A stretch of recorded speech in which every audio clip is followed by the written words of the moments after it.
नमस्कार मित्रों।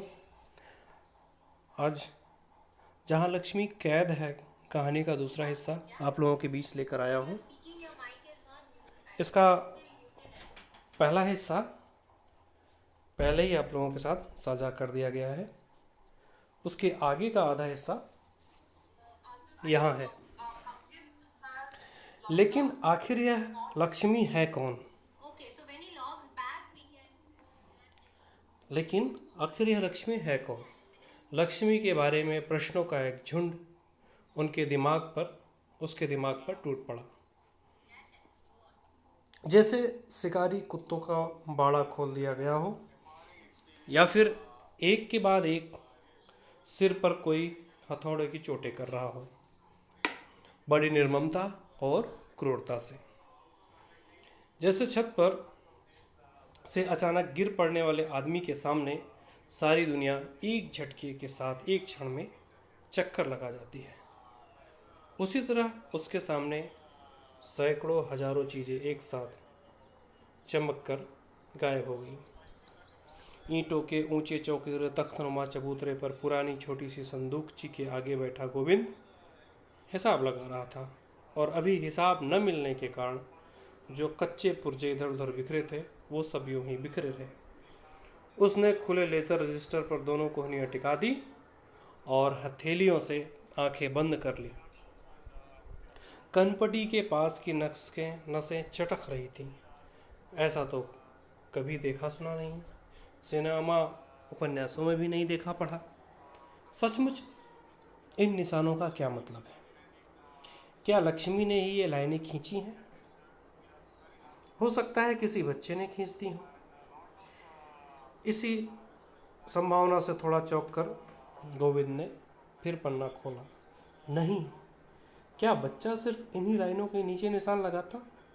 और लकीरें इतनी सधी और सीधी हैं कि किसी बच्चे की हो ही नहीं सकती। किसी ने उसे व्यर्थ परेशान करने को तो निशान नहीं लगा दिए। हो सकता है वो लक्ष्मी बहुत चुहलबाज हो और जरा छकाने को उसने यह सब किया हो। यद्यप गोविंद इस तरह आंखें बंद किए सोच रहा था, लेकिन उसे मन ही मन डर था कि मिस्त्री और दरबान उसे देखकर कुछ समझ न जाए। सबसे बड़ा डर उसे लाला रूपाराम का था, जो अभी रुई भरी सकल पारों वाली सिलाई की मैली सी पूरी बाह की मिर्जई पहने और उस पर मैली चीकट युगों पुरानी अंडी लपेटे धीरे धीरे हाँपते हुए बेंत टेकते हुए कष्ट से सीढ़ियाँ उतरकर वे आएंगे। अचानक बेंत की खटखट से चौंक कर उसने जो आंखों के आगे से हाथ हटाया तो देखा सच ही लाला रूपाराम चले आ रहे हैं। अरे कमबख्त, याद करते ही आ पहुंचा। बैठे हुए देख तो नहीं लिया। उसने झट पत्रिका के घुटने को नीचे की ओर सरका लिया और सामने फैले पुर्जों पर आंखें टिकाकर व्यस्त हो उठा। मिस्त्री और चौकीदार की खुसर पुसर बंद हो गई। गली सी पार करके लाला रूपाराम ने प्रवेश किया। मोटे मोटे शीशों के पीछे से उनकी आंखें बड़ी होकर भयंकर दिखती थी।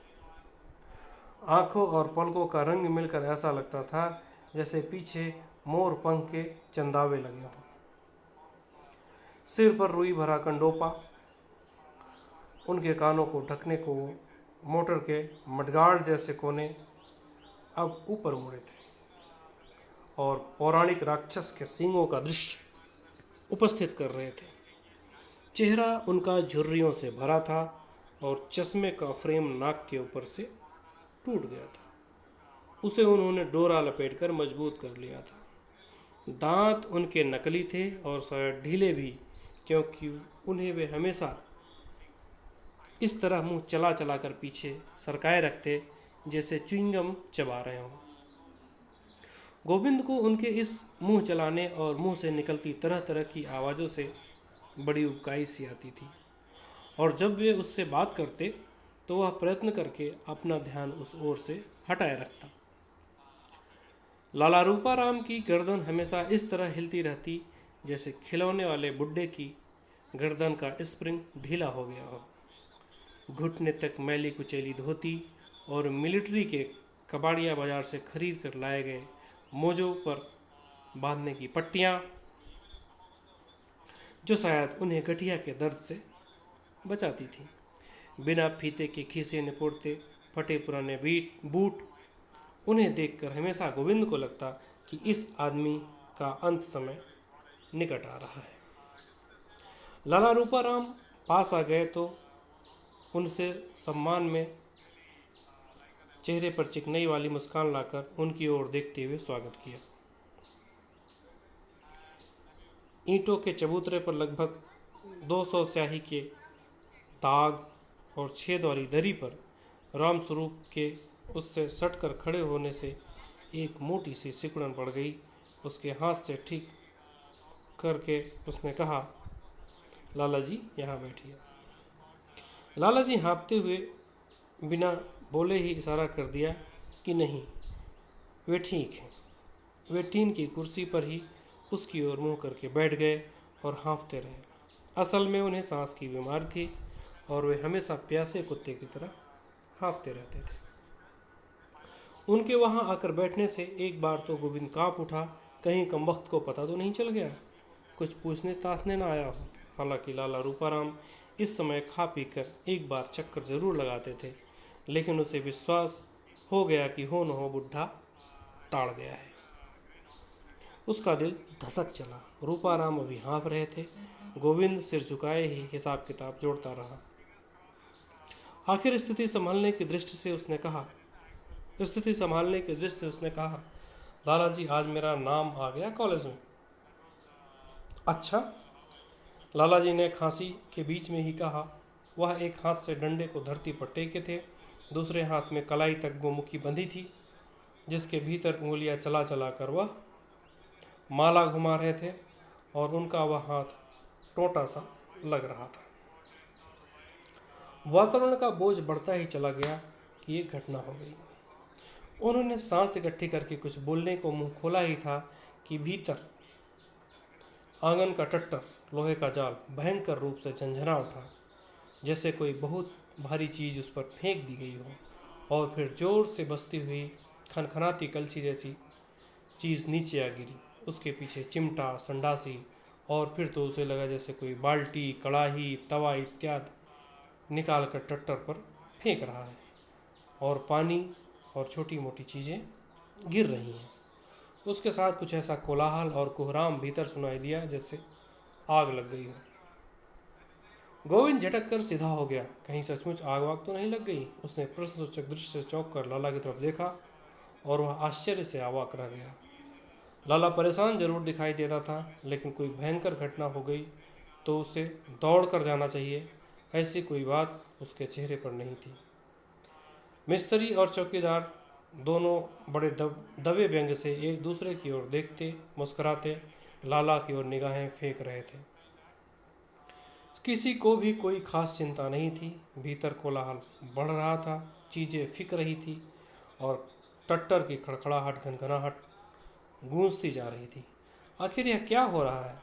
उत्तेजना से उसकी पसलियां तड़कने को हो आई। वह लाला से पूछने ही वाला था कि क्या है, तभी बड़े कष्ट से हाथ की लकड़ी का सारा जोर देकर वह उठ खड़ा हुआ और घिसटता सा जहाँ से आया था उसी गली में चलता गया। जाते हुए पलटकर धीरे से उसने किवाड़ बंद कर दिए। मिस्त्री और चौकीदार ने मुक्त होकर बदन ढीला किया, एक दूसरे की ओर मुस्कुरा कर देखा, खखारा और एक बार खुलकर मुस्कुराए। लाला का पीछा करती गोविंद की निगाह अब उन लोगों की ओर मुड़ गई और जब उससे नहीं रहा गया तो वह खड़ा हो गया। मुर्गे के पंखे की तरह कंबल को बाहों पर फड़फड़ा कर उसने लपेटा और पत्रिका को देखता हुआ चबूतरे से नीचे उतर आया। थोड़ी देर यूं ही असमंजस में खड़ा रहा, फिर उस गलियारे के दरवाजे तक गया कि कुछ दिखाई सुनाई दे। कोलाहल में 4-5 आवाज़ें एक साथ किवाड़ के दरार से घुटी घुटी सुनाई दी और उसने सबसे तेज आवाज़ में और उसमें सबसे तेज आवाज़ वही थी जिसे उसने लक्ष्मी की आवाज़ समझ रखा था। हे भगवान, क्या हो गया? कहीं कोई गिर पड़ा, आग लग गई, सांप बिच्छू ने काट लिया? लेकिन जिस तरह से लोग बैठे देख रहे हैं उससे तो ऐसा लगता है कि जैसे यह कोई खास बात नहीं। यह कमबख्त किवाड़ क्यों बंद कर गया? इस वक्त टट्टर इस तरह से धमाधम बज रहा है जैसे उस पर कोई तांडव कर रहा है। जिस ऊंची चीखती महीन आवाज़ में वह नारीकंठ, जिसे वह लक्ष्मी की आवाज़ समझता था, इतनी तेज और जोर से बोल रहा था कि लाख कोशिश करने पर भी वह कुछ नहीं समझ सका। परेशान क्यों हो रहे हो बाबूजी? चौकीदार की आवाज़ सुनकर वह एकदम सीधा खड़ा हो गया। मुस्कुराता हुआ वह कह रहा था, आज चंडी चेत रही हैं। उसकी इस बात पर मिस्त्री हंसा। गोविंद बुरी तरह झुंझला उठा। कोई इतनी बड़ी बात घटना हो रही है और यह बदमाश इस तरह मजा लूट रहे हैं। फिर भी यह अत्यंत चिंतित और उत्सुक सा उधर मुड़ा।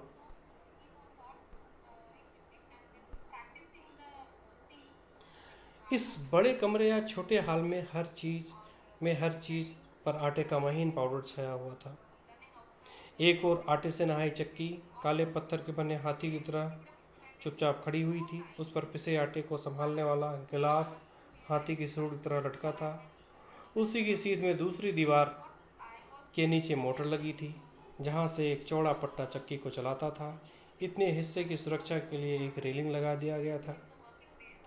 सामने की दीवार में चिपके हुए लंबे चौड़े लाल चौकोर तख्ते पर एक खोपड़ी और दो हड्डियों के क्रॉस के नीचे खतरा और डेंजर लिखे थे। उसके चबूतरे के बगल में ही छत के से जाती जंजीर में एक बड़े लोहे की तराजू कथाकली की मुद्रा में एक बांह ऊंची की टिकाई थी, क्योंकि दूसरे पड़ले में मन से लेकर छठा तक के बाटों का ढेर लगा था। यद्यपि लाला रूपाराम अक्सर चौकीदार को डांटते थे, ये रात में इसे उतार कर रख दिया कर, लेकिन किसी न किसी दिन आधी रात तक चक्की चलती। किसी दिन आधी रात तक चक्की चलती और दुकान दफ्तर वाले तो सुबह 5 बजे से ही आने लगते।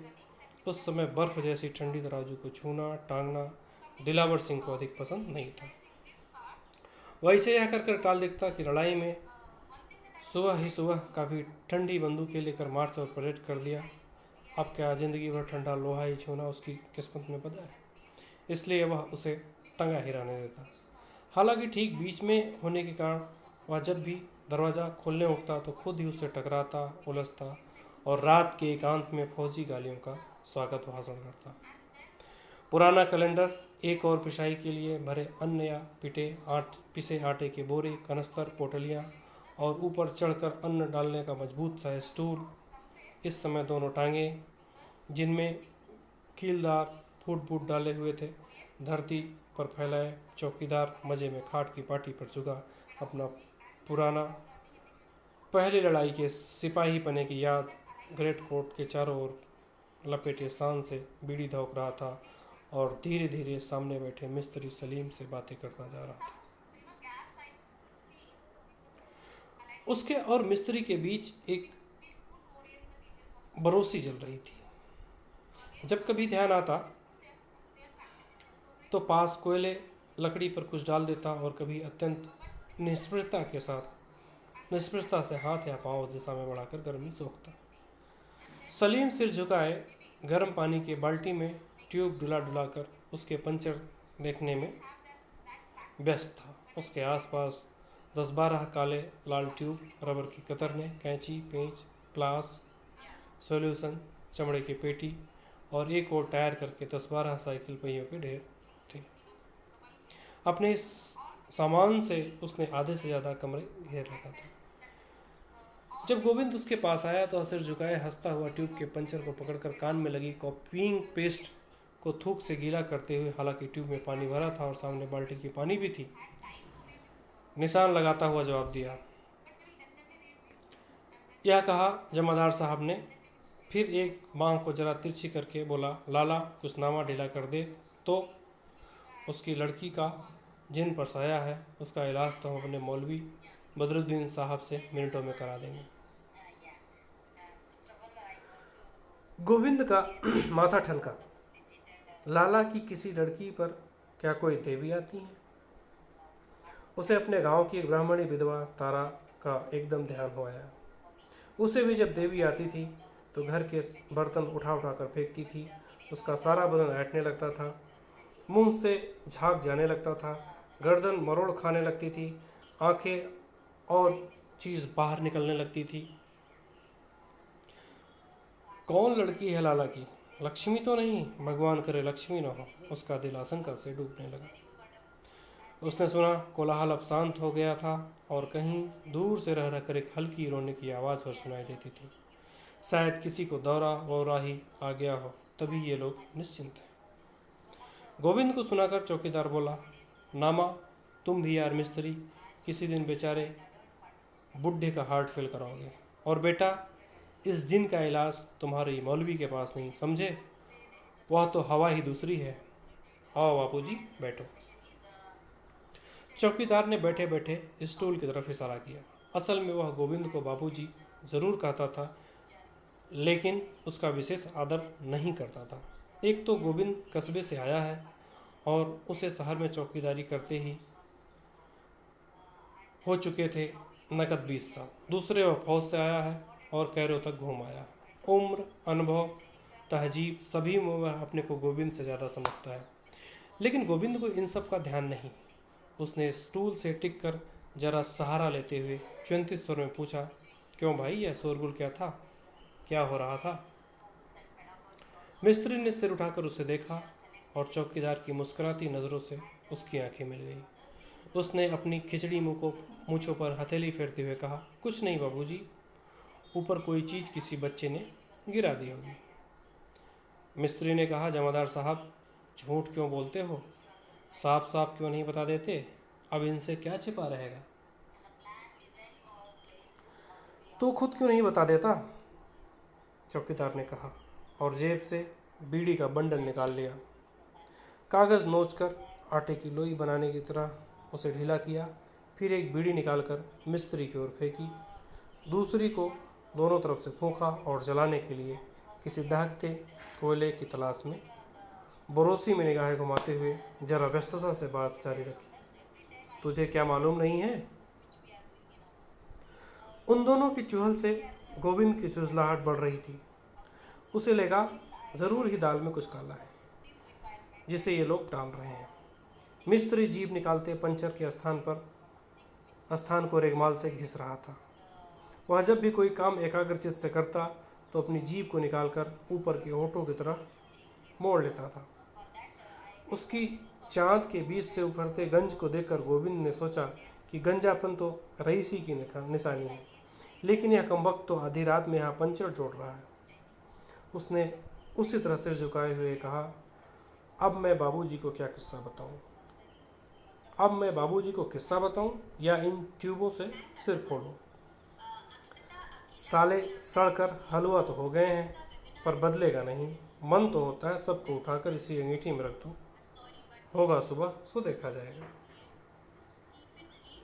ये इतने ट्यूब हैं काहे के? जरा आत्मीयता जताने को गोविंद ने पूछा। हालत तो सचमुच इनकी बड़ी खराब हो रही है। आपको नहीं मालूम? एक बार काम छोड़कर मिस्त्री ने गौर से गोविंद को देखा। यह आपके लाला जी के जो 2 दर्जन रिक्शा चलाते हैं उनका कूड़ा है।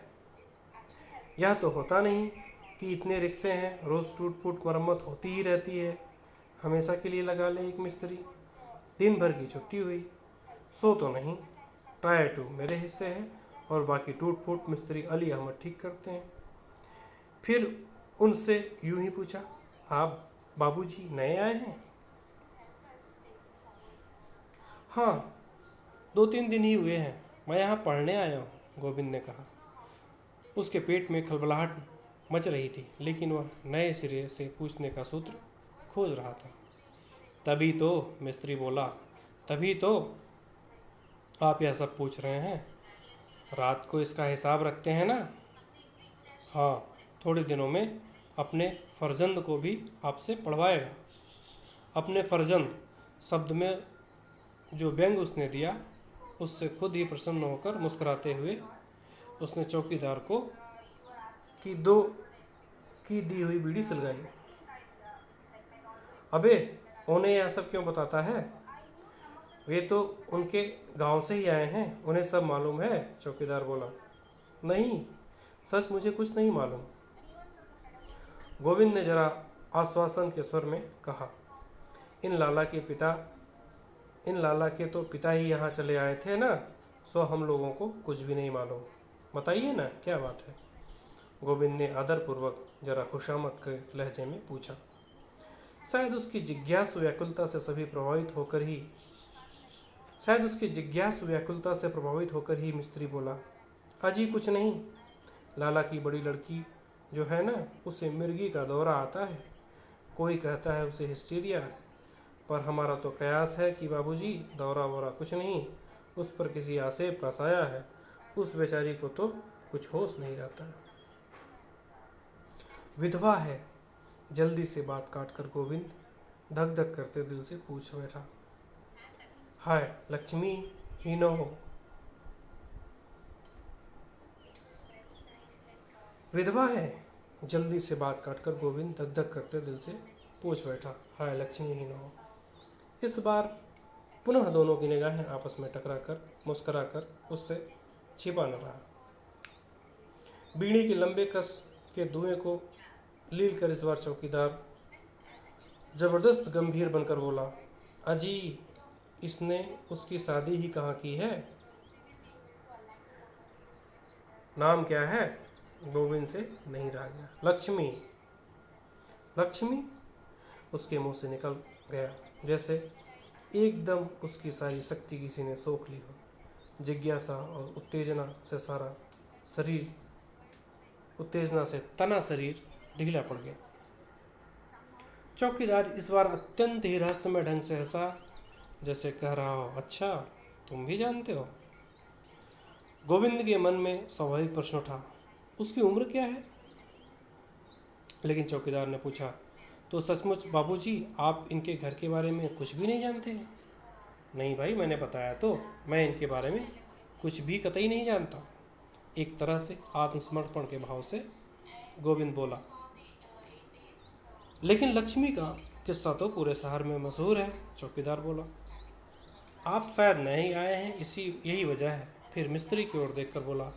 क्यों मिस्त्री साहब, तो बाबूजी को किस्सा बता ही दूं? अरे लो, यह भी कोई पूछने की बात है? इसमें छिपाना क्या? यहाँ रहेंगे तो कभी न कभी जान ही जाएंगे। अच्छा तो फिर सुन लो यार, तुम भी क्या कहोगे? चौकीदार ने आनंद में आकर कहना शुरू कर दिया। आप शायद जानते हैं, यह हमारा लाला शहर का मशहूर कंजूस और मशहूर रईस है। लामुहारा तो कंजूस होगा, वो रईस ही होगा। मिस्त्री बोला। नहीं मिस्त्री साहब, पूरा किस्सा सुनना हो तो बीच में मत टोको। चौकीदार इस हस्तक्षेप पर नाराज हो गया। अच्छा सुनाओ। मिस्त्री बुड्ढों की तरह मुस्कुराया। यह इसकी चक्की है ना, सहालगों में इस पर हजारों मन पिसता है। वैसे भी 200-250 मन तो कम से कम पिसता ही है रोज। अफसरों और क्लर्कों को कुछ खिला पिलाकर लड़ाई के ज़माने में इसे मिलिट्री से कुछ ठेके मिल गए थे। आप जानो, मिलिट्री का ठेका तो जिसके पास आया सो बन गया। आप उन दिनों देखते लक्ष्मी फ्लोर मिल के हल्ले।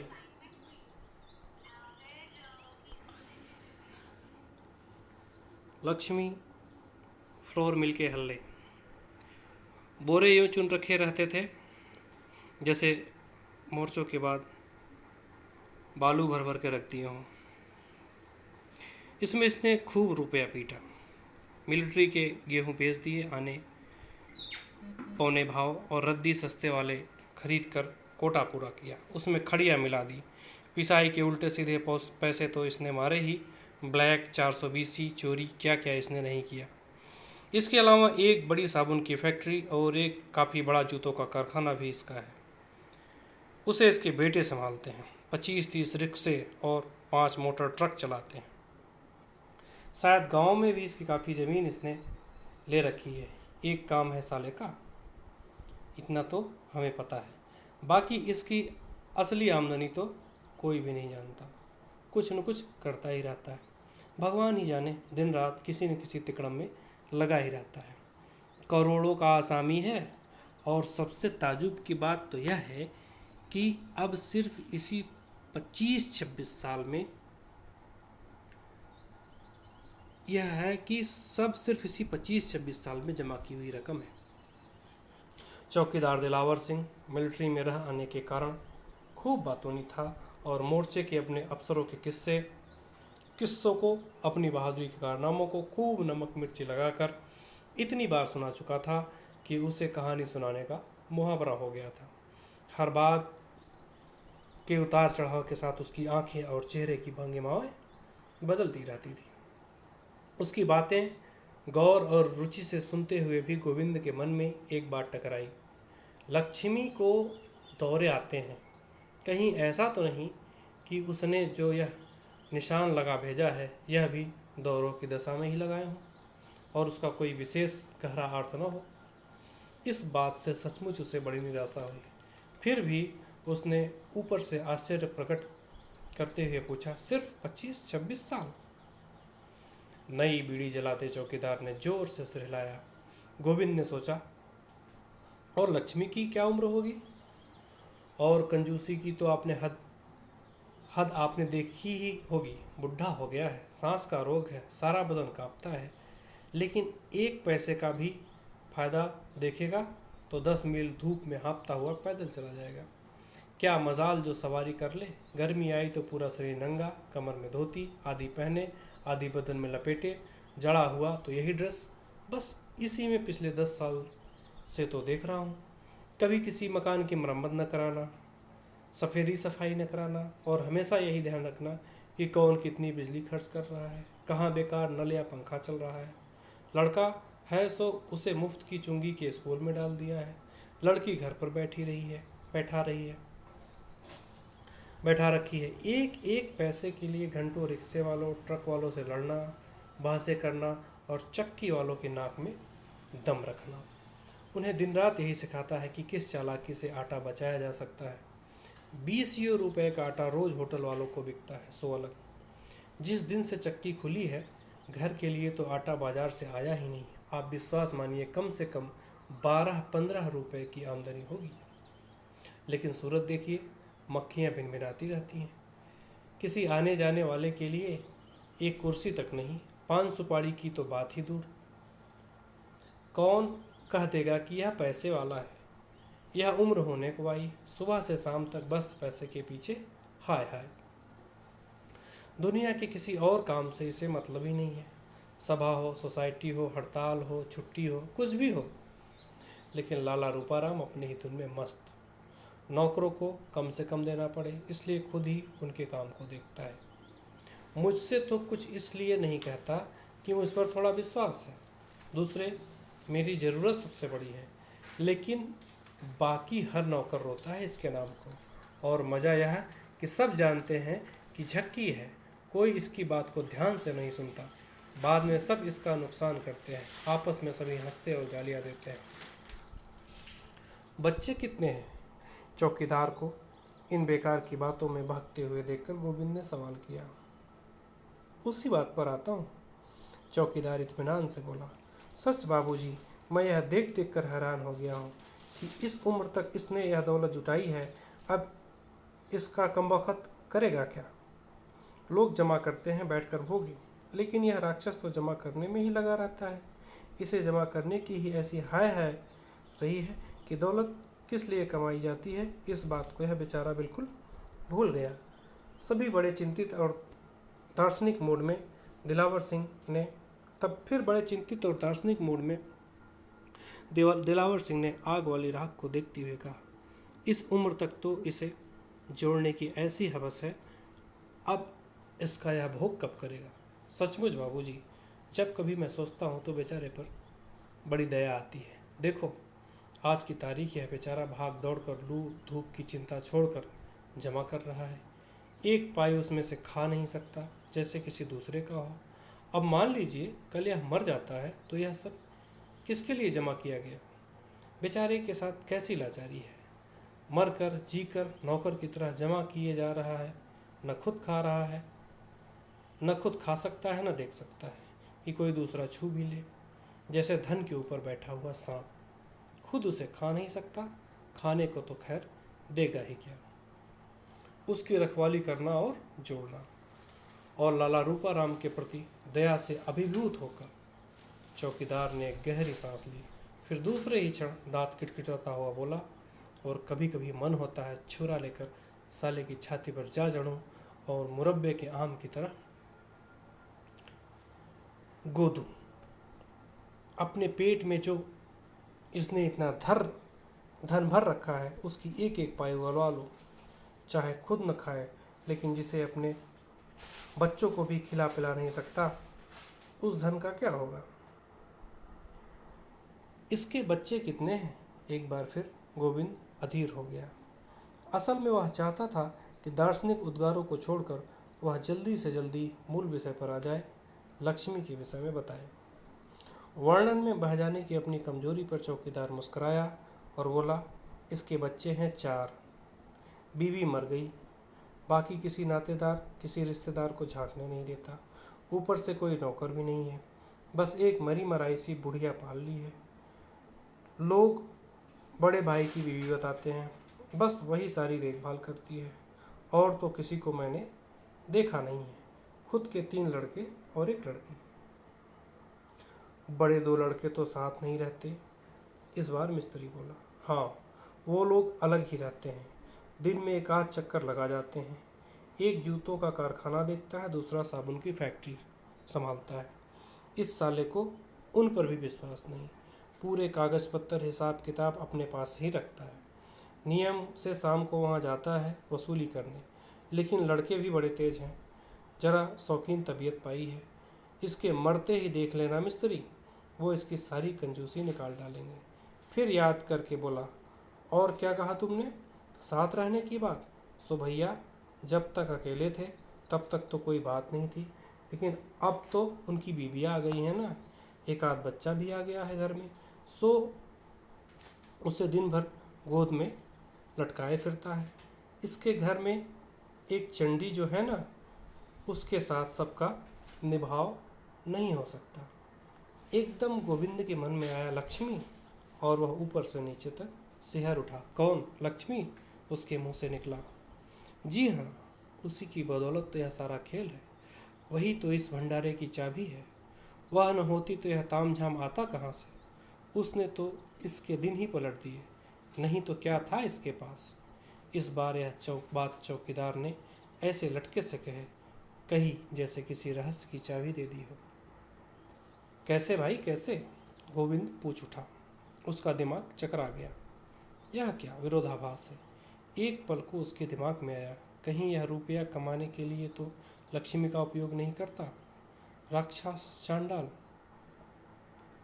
उसकी व्याकुलता पर चौकीदार फिर मुस्कुराया और बोला, बाप तो इसका ऐसा रईस था भी नहीं, फिर वह कच्ची गृहस्थी छोड़कर मर गया था।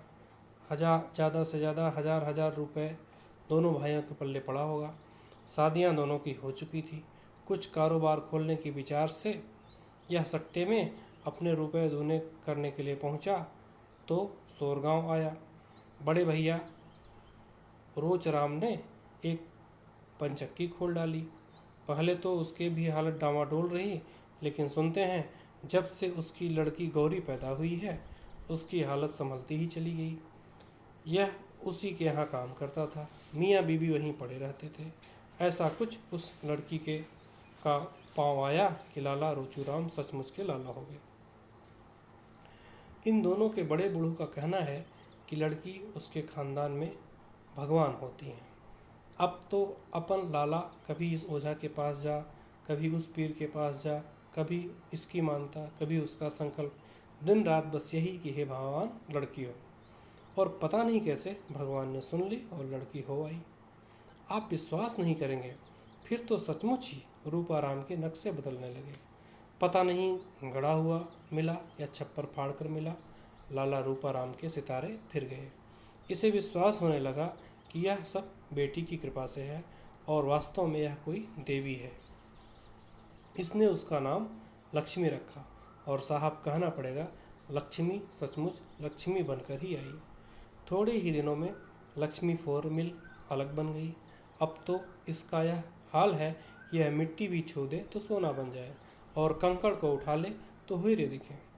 फिर आ गई लड़ाई और इसके चक्के पंचे हो गए। इसे ठेके मिलने लगे, समझिए एक के बाद एक मकान खरीदे जाने लगे, सामान लाने ले जाने वाले ट्रक आ गए। इधर रोचूराम भी फल रहा था और दोनों भाई गर्व से कहते, हमारे यहाँ लड़कियाँ लक्ष्मी बनकर ही आती हैं। लेकिन फिर एक ऐसा वाक़या हो गया कि तस्वीर की शक्ल बदल गई। चौकीदार दिलावर सिंह जानता था कि उसकी कहानी का यह क्लाइमेक्स है, इसलिए श्रोताओं की उत्सुकता को झटका देने के लिए उसने उंगलियों में दबी व्यर्थ जलती बीड़ी को 2-3 कस लगाकर खत्म किया और बोला, गौरी शादी लायक हो गई थी। शायद किसी पड़ोसी लड़के को लेकर कुछ ऐसी वैसी बातें भी लाला रोचूराम ने सुनी।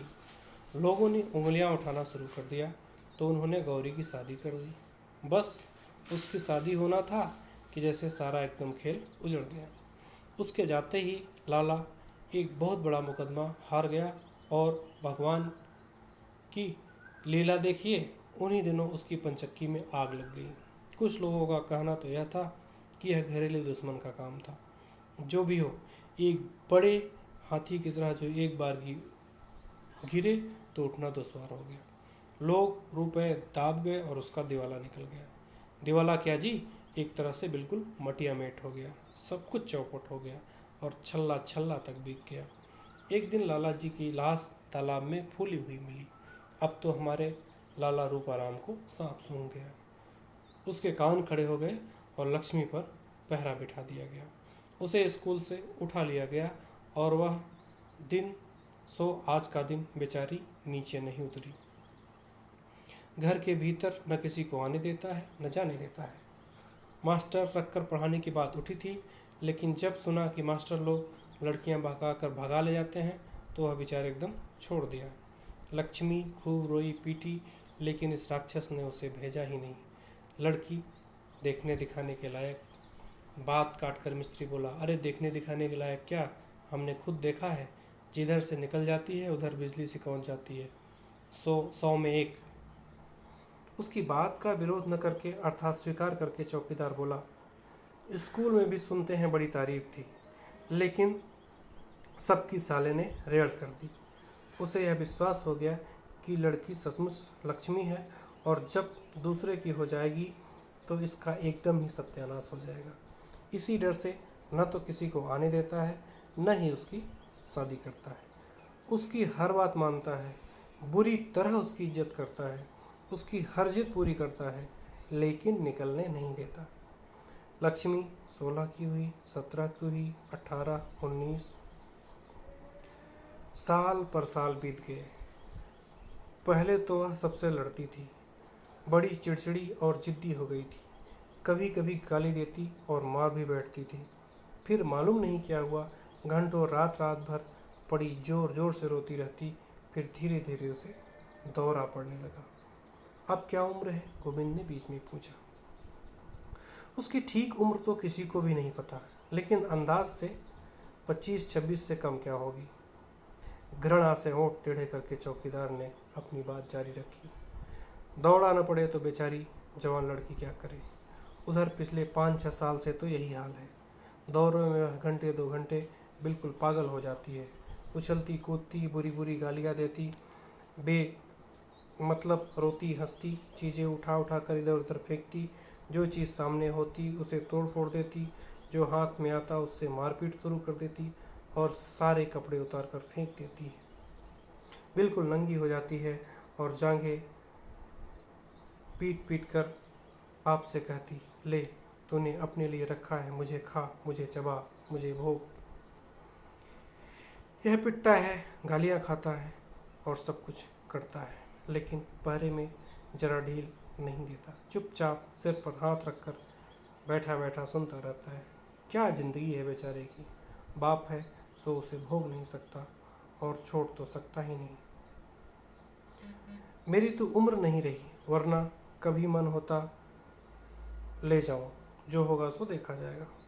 और एक तीखी व्यथा से मुस्कुराता चौकीदार देर तक आग को देखता रहा, फिर धीरे से होंठ चबाकर बोला, इसकी बोटी बोटी गर्म लोहे से दागी जाएगी और फिर टिकटी बांधकर गोली से उड़ा दिया जाए। गोविंद का दिल भी भारी हो गया। उसने देखा बुढ़े चौकीदार की गीली आंखों के सामने बुरसी की धुंधली आग की परछाई झलमला रही है। आधी रात को अपनी कोठरी में लेटे लक्ष्मी के बारे में सोचते हुए मोमबत्ती की रोशनी में उसकी सारी बातों का एक एक चित्र गोविंद की आंखों के सामने, आंखों के आगे साकार होया। फिर उसने अंधकार की प्राचीरों से घिरी गर्म गर्म आंसू बहाती मोमबत्ती की धुंधली रोशनी में रेखांकित पंक्तियां पढ़ी।